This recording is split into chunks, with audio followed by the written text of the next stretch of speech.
सकाळचे वाजलेले आहे 9:30 आणि आज जायचं आहे अद्रक लावायला. नमस्कार मित्रांनो, स्वागत आहे तुमचं आपल्या एका नवीन ब्लॉगमध्ये.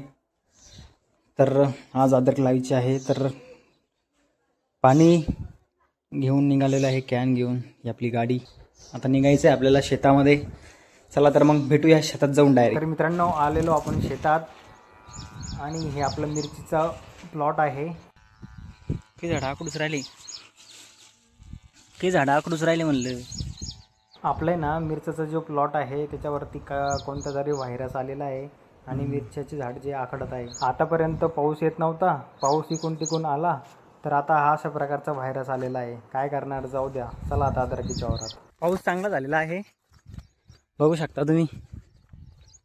तर चॅनलवर नवीन असेल तर चॅनलला सबस्क्राईब करा आणि व्हिडिओ शेवटपर्यंत बघा. डायरेक्ट गोडे भरले भाऊ, एवढं पाणी आला. वा वा वा, बघा किती मस्त पाणी आलेलं आहे. तिकडून बैलगाडी, आपल्या शेताला रस्ता नाही आहे. तुम्ही मागच्या व्हिडिओमध्ये पाहिलं असेल गाडी कशी फसली होती आपली. ज्यांनी पाहिलं नसेल तर लिंक डिस्क्रिप्शनमध्ये देतो. बेड काढलेलं, बेडमध्ये सुद्धा पाणी तुंबलेलं आहे, अजून वापसा नाही आहे.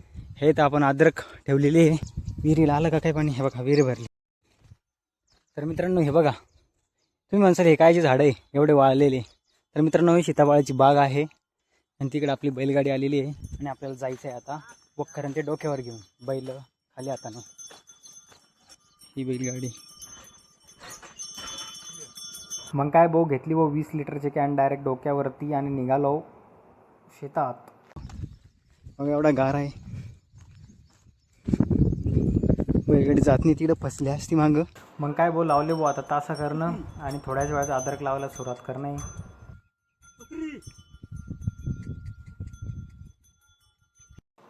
ही जी अद्रक आहे, आता जर तुम्हाला बॅकग्राऊंडला एक चिमणीचा आवाज येतोय, हा आवाज फक्त शेतकऱ्यांनाच आणि वर्षातून 1 ते 2-3 दिवसच तो ऐकायला भेटतो. मग काय भाऊ, थोड्याच वेळात घेतलं खत आपलं कालून, सगळं व्यवस्थित प्रॉपर पैकी. इकडे दादा मक्काच्या साऱ्या काढले. पाऊस येईल या धाकाने सर्वात अगोदर आपण थोड्या वेळानं झालं भाऊ अद्रक लावायला सुरुवात. अशा पद्धतीने आज आपण अद्रक लावतोय. तुमच्याकडे कोणत्या पद्धतीचा वापर करतात तेही कमेंटमध्ये नक्की सांगा आणि चॅनलवर नवीन असाल तर चॅनलला जरूर सबस्क्राईब करा. आणि तिकडं अद्रक लावणं चालू होती आणि माझे अद्रक नेऊन देता देता पाय असे पुरे कोमात गेले होते. फायनली अद्रक लावणं झालेले आहे. संध्याकाळचे वाजलेले 6. आज खूप झालेला अंबल, अरे बापरे. तर चालले, चलो आता घरी. उद्या आज संभाजीनगरला भेटूया अशाच एका नवीन उद्याच्या ब्लॉगमध्ये, नेक्स्ट ब्लॉगमध्ये. तोपर्यंत धन्यवाद आणि चॅनलला सबस्क्राईब करायला विसरू नका.